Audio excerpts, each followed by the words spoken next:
BMS academy में आपका स्वागत है। पिछले सेशन में हमने देखा किस प्रकार हमने MySQL में एक टेबल को क्रिएट किया। लेकिन टेबल को क्रिएट करते समय हमने ये देखा कि हमें जब भी किसी कॉलम में डेटा स्टोर करना है तो सबसे पहले उसका डेटा टाइप हमें डिफाइन करना है।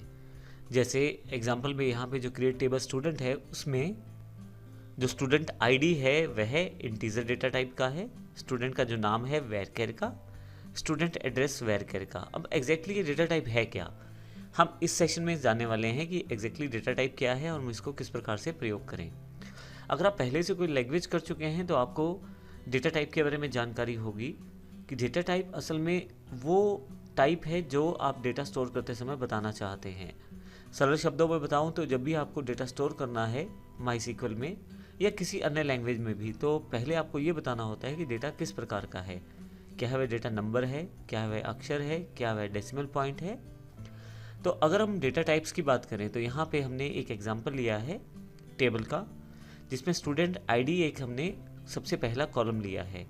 अब इसमें यदि ध्यान दें तो हमारे पास नंबर स्टोर हैं 1 2 3 4, इस तरह से हमने एक नंबर स्टोर किया है। इसमें स्टूडेंट आईडी जो है एक तरह से रोल नंबर है।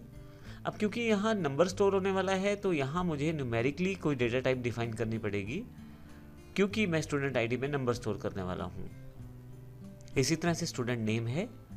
अब नेम में क्योंकि मुझे अक्षर स्टोर करने हैं, वर्ड्स स्टोर करने हैं, वंदना, नैना, भारती, ये नाम हैं स्टूडेंट्स के, लेकिन ये सारे नाम मुझे टेक्स्ट में स्टोर करने हैं। अब यहाँ नंबर डेटा टाइप में नहीं यूज़ करूँगा, इसके लिए मैं कोई टेक्स्ट डेटा टाइप का प्रयोग करने वाला हूँ। इसी तरह से स्टूडेंट एड्रेस है हमारे पास। एड्रेस में देखें तो आपके पास नंबर और करैक्टर यानी कि अक्षर दोनों प्रयोग किए गए हैं। तो अब ये डेटा टाइप कौन सी हो जिसमें मैं दोनों का प्रयोग कर पाऊँ, तो इसके लिए मैं varchar प्रयोग कर सकता हूँ।